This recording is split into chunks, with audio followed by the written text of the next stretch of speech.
Welcome back. We continue to cover the Robert Sarver situation. Commissioner Adam Silver, he addressed reporters today in New York after Board of Governors meetings. Take a listen to what Adam Silver had to say when he was asked why Sarver wasn't given longer than a one-year suspension.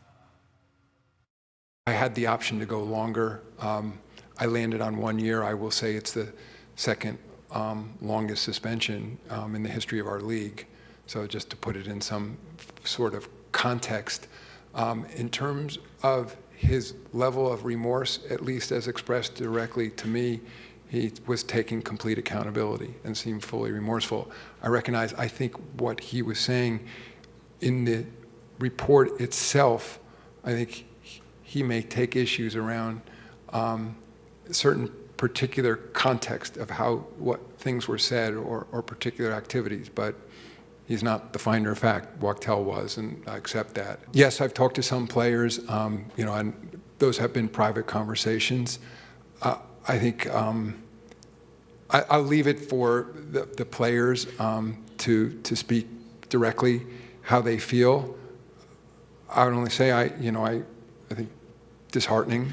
Same reaction I've had in many cases. I think these are. I think saddened as I was. I think for those players to see that we continue to deal with these issues. I think it's no secret. This is a league where roughly 80% of our players are black. More than half our coaches are black. I will say that none of them maybe are as shocked as I am. Welcoming everyone back into our entire set. None of them were as shocked as I am. That's an interesting statement there. Richard, you have been in locker rooms around the league in your decorated playing career. What do you make of that? It's tough for players, and I've said this. We historically know about Dan Gilbert and Dan Gilbert taking out that full-page article. Players don't play for owners. Players play for themselves, they play for their families, and then they play for the communities in which they represent. The owner, a lot of times, is just a figurehead. Robert Sarver has put himself in a lot of these locker rooms and put himself in a position to be a little bit more involved than a lot of other owners, and I think that's where some of the problems have come from. But I think as a player, look, the guys that are there right now are competing for a championship. Now, free agents, guys potentially coming in, that could be different. But currently, right now, I think all of the guys there are locked in trying to win in spite of what's going on around them. But I think there is this notion now that the league has handed down its sentence, a suspension and a fine, that folks are saying, well, what about if the players do this? What if we put this on the players? What if we put this on the sponsors? That's what needs to happen in order for what folks believe is the right consequence to be enacted here.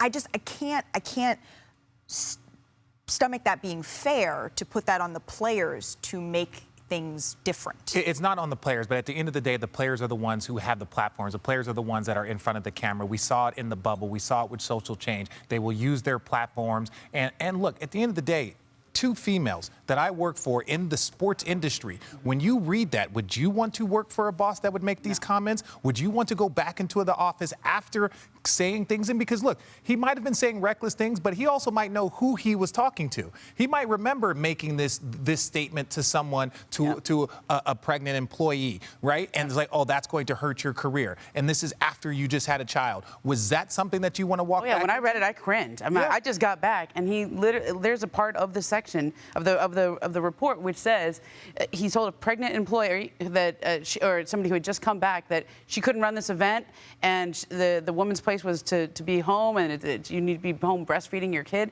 And guess what? I do that when I'm at home, and I'm here right now working. Right. Okay, it doesn't affect, that is a really offensive thing to say to somebody who just came back. But the comment Adam made, maybe they're not as surprised.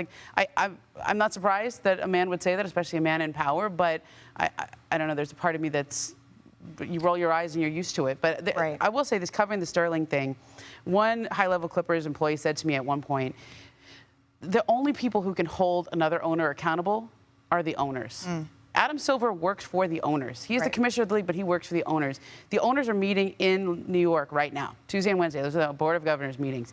If the owners are going to hold Robert accountable for in a way that's harsher than what has already been handed down, they should be discussing that right now. Quickly here, Ramona, was there any part of the decision that Adam Silver made to suspend him for 1 year that could be motivated by fear? Did Sarver have any legal recourse if they were to have suspended him? He does. Donald Sterling sued the NBA. Donald Sterling named Adam Silver as part of his case. Now, the case didn't progress. It went to court. They had to defend themselves. Sarver could theoretically say, I own what is probably valued at $2-3 billion as a franchise, and you are materially hurting my asset, my property, and you're trying to take it away, and he'd have to justify in court why they were diminishing the value of his asset and his property. And so it has to stand up in court, or the NBA Board of Governors has to vote him out. 3/4 majority. Those are both precarious options. Well, so Baxter, what exactly is the path forward here? There's a 1-year suspension in which Robert Sarver cannot be involved in any of these decisions. So who will be? Yeah, it's my understanding that Robert will be working, according to sources, that Robert will be working with the NBA to appoint an interim governor that will serve in that role during the 1-year suspension that he's away. Now, it's my understanding that this is not a unilateral decision, that he just names who it is, but that it's collaborative. The NBA could potentially veto somebody.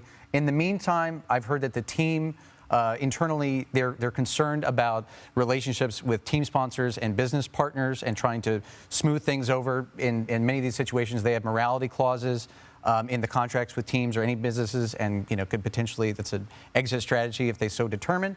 And then there's just plenty of reaction, especially to Adam's words today. I want to make sure I understand that one thing that you just said. So it's not a unilateral decision, but Robert Sarver will have a hand in choosing who will be making these decisions for the team.